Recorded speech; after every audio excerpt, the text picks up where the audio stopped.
Salutare tuturor, eu sunt AVG aici și astăzi va mai intra cineva, sperăm, am zis, fiindcă nu sunt absolut sigur. Am primit un prank, am decis că e mai bine să nu vi-l arăt, așa că nu vi-l arăt. Nu, asta e prank-ul, nu e că ne-a găurit peretele. A făcut mult mai mult decât să ne găurească peretele. După cum vedeți, am renoit aici și fata asta iarăși mi-a șters. Nu, asta așa a rămas de ceva vreme. Ideea este că nu de la Andrada am primit, adică am primit într-un fel de la Andrada și de la un tip care nu era binevenit pe server, pur și simplu. Un tip, cred că dintre youtuberii mei, care se uită la mine, care n-are pic de respect. N-are pic de respect. A intrat pe server. Era prietena mea pe server, era Andrada pe server. Și ce a făcut-o? Ce a făcut? I-a furat iron-ul. Eu furasem 2 bucăți de iron, recunosc, dar asta nu e nimic față de ce a făcut ăla. I-a furat iron-ul. I-a furat restul de bucăți de iron pe care le avea. A ieșit. Mi-a spart la... Hai să fac ceva. Dar pe mine nu mă doare. Adică asta e ok? Nu e ok, nu? Mă trebuie una aici.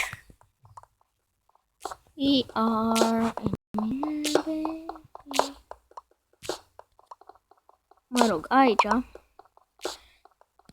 Astăzi, dacă mai intră cineva, o să mai fac un videoclip, dar astăzi și mai multe să găsim locul secret al Andradei. Ea are un loc, nu știu unde se ascunde atunci când îl vrea. Bineînțeles că n-am întrebat niciodată dacă pot intra, fiindcă mie că o să zic că nu.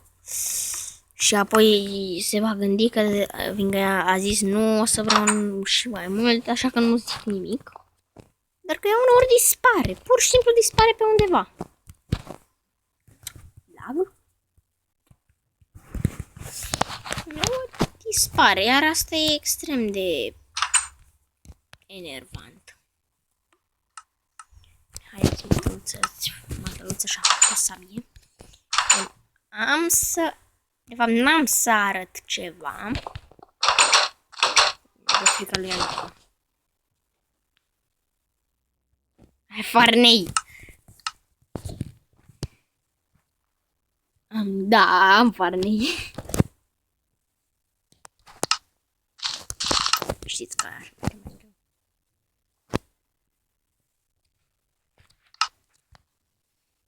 Așa. După cum știți, ieri am rămas fără sabie de diamant. Cea de iron va fi mai bună. Au! Ce m-a speriat? Da, așa arată, ce atât de greu.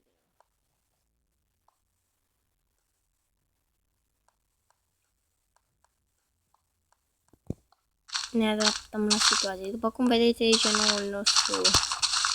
noua noastră mini-vilă.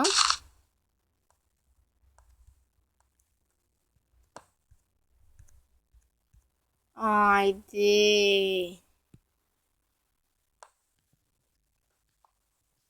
Așa.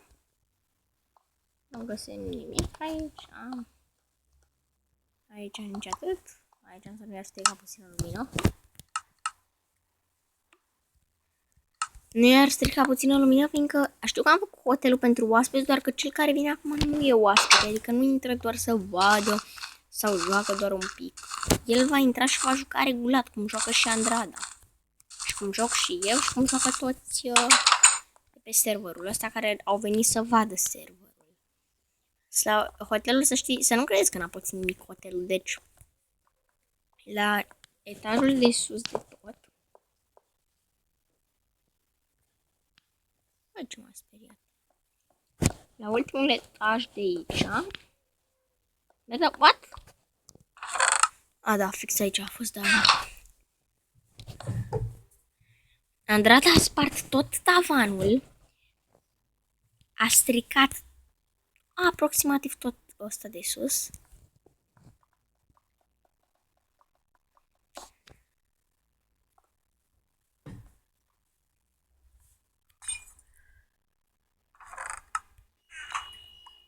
Deci nu mă pregătesc pentru venirea lui...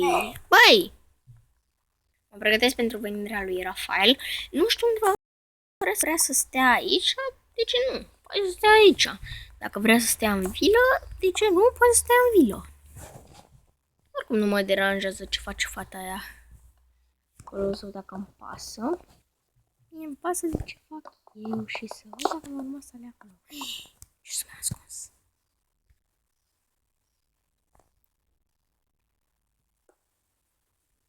Da.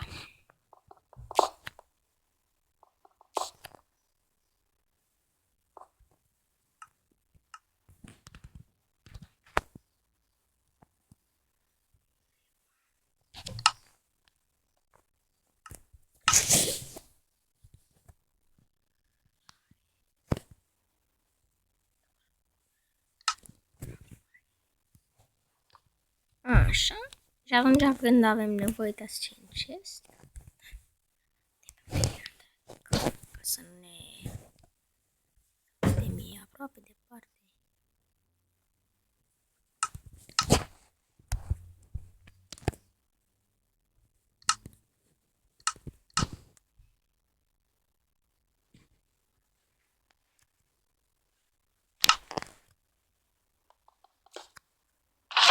Deoarece aici avem deosebit de iron.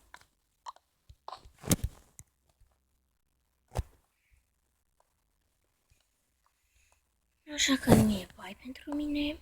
Eu sunt pregătit după reception. Așa.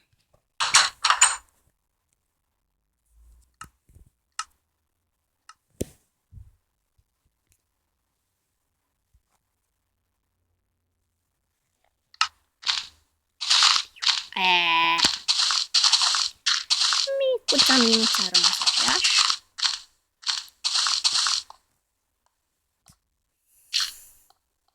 Vreau să știi că filmez. Da, mai dau. Nu pot de fapt să dau pe creativ. Este altceva. Nu dau pe creativ. Este de fapt că din când în când trebuie să spawnezi mobi. Doar animale.